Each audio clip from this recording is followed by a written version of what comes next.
You know, I used to go to this,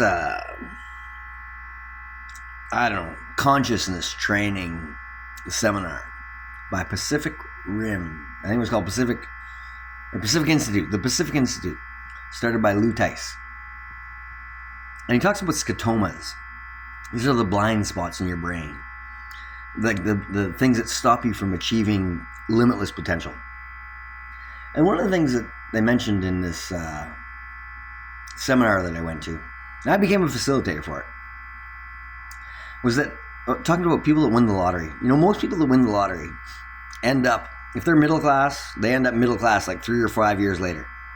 And if they're like low class, they end up low class 1 to 5 years later.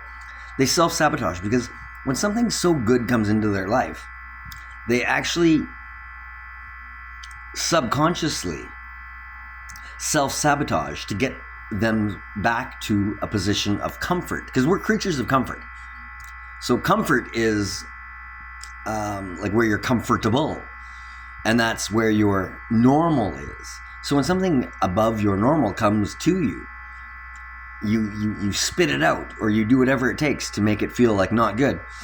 And this is one of the biggest problems in the human mind, the scotoma, the blind spot that prevents you from accepting these like beautiful gifts of the universe, or gifts of God, or whatever, these miraculous things of magic, luck, whatever you want to call it, that come into you, and you think you're like too good to deserve it, or it's too good to be true.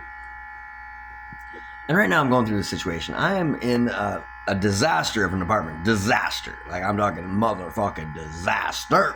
Like, if they say cleanliness next to godliness, there's no God up on in this place here, man. This is like and that's why I was brought here. That's why it was given to me, because I clean. I'm a clean person. But my wife and I call her Crystal, we felt claustrophobic. She's been outside for 20 years, not treated like a human for 20 years.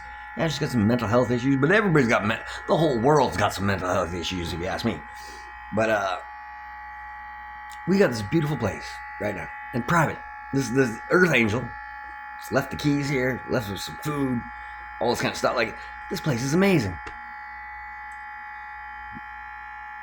And she's pushing it away, because 20 years she's been out on the streets, man. She can't accept good stuff when good stuff comes to her. That's how, like, that, and that's what people do. When something good comes to you,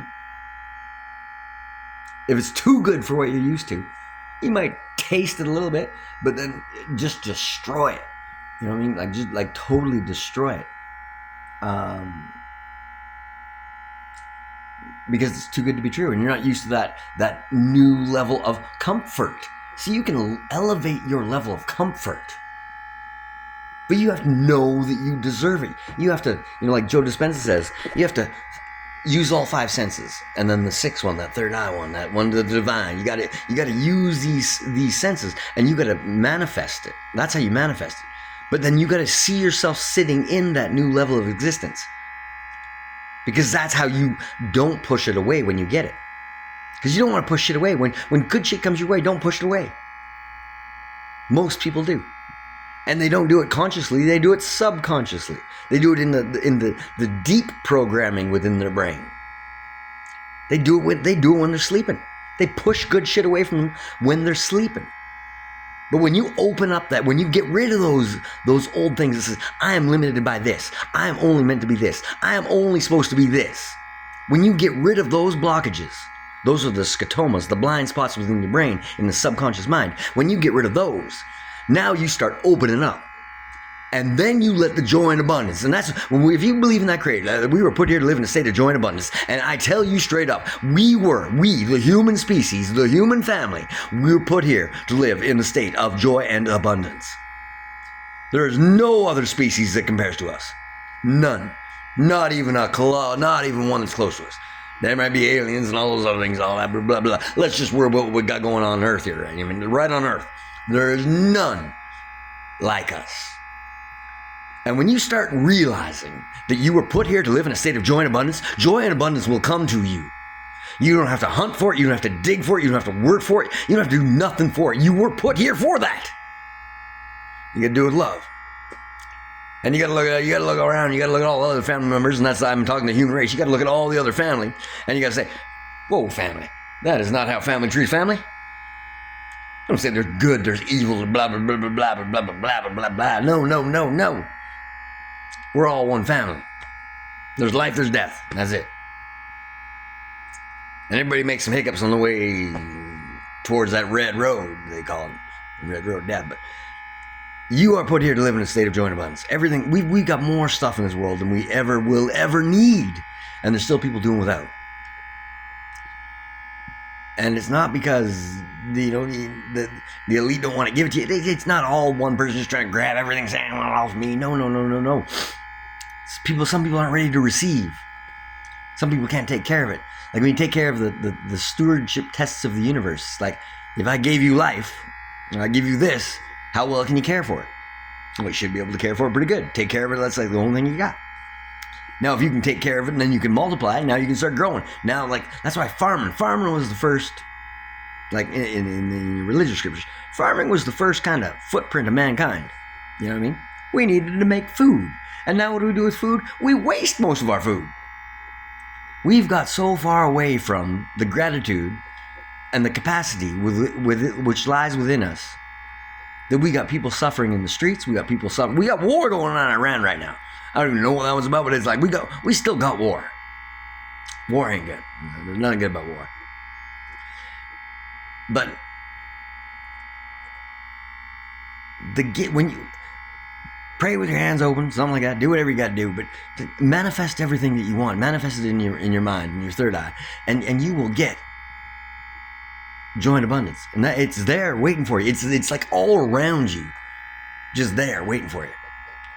But then there's some people that decide that they try to mind fuck you and tweak you and say you don't deserve this and put these little doubts and these seeds, poison. I call them seeds of poison.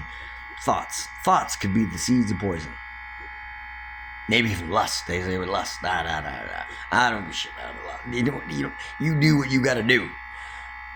But seeds can be poison. Or they can be fruit.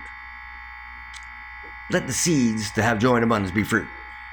And if you're a lustful son of a gun, you go be a lustful son of a gun. Do whatever you got to do. But we are here to live in a state of joy and abundance. I think they said, I give you the fruit and seed of the tree. That's the first nugget out of one of the books. I give you the fruit and seed of the tree. Put that seed of fruit in your brain and realize it ain't a whole bunch of weeds out here. You got to pick the weeds out of the Garden of Eden. Now, these rapists and these pedophiles and that kind of shit, yeah, they be the weeds. And you got to pick them. There ain't no incarcerating them. There ain't no... There's some stuff that you can't get rid of and still keep it in the same house. And we want this house to be right. Not righteous, there be no true judgment, but there's some things where you be damn straight righteousness. And there ain't no raping. Ain't no oppression of women. Ain't no skin color. We're one human family. That's it. We are mortal beings, believe it or not. We're mortal beings. We do die. And some weeds do die. But you put the seeds of fruit in your brain and see good shit. And make good shit happen. And this is where the yin and the yang comes in. The men and the women balance. Like, hey, and I'm not a chauvinistic individual, but my little queen, I hope she can cook. She can cook way better than me. I'll go kick the weeds out. You know what I mean? I got to be the farmer. Farming was the first industry, right? Food production is the first industry. Now, sure, there were the foragers and the nomads and all that kind of stuff, but we've kind of settled down. We got this whole world all kind of mapped out right now. It's a round thing. It's not flat. You're not going to fall off the edge of it. But get rid of the scotomas, the negative blockages in your mind, and allow the goodness to come to you, because it is there waiting for you. It is there. It's there. You just got to feel it. And when it comes to you, you got to know you own it. You can't be scared of it. Elevate that new level. Elevate that comfortableness. Lift the bar of humanity like a table, right? Like a table, comfortable table. Get that table higher. We ain't sitting on the ground anymore. We got chairs and stools. Now get your table up. Get your comfortable level up. That's what you got to do. Get your comfortable level up. and then own it. Because that's what you are. That's what we are. We are the human species. We are one. We are we are the family. We are the family that dominates the whole damn thing. But it's under conditions of something bigger than us. So we dominated here in the material world, but there's something bigger up there. You know what I mean? That's all you got to know. Bless up.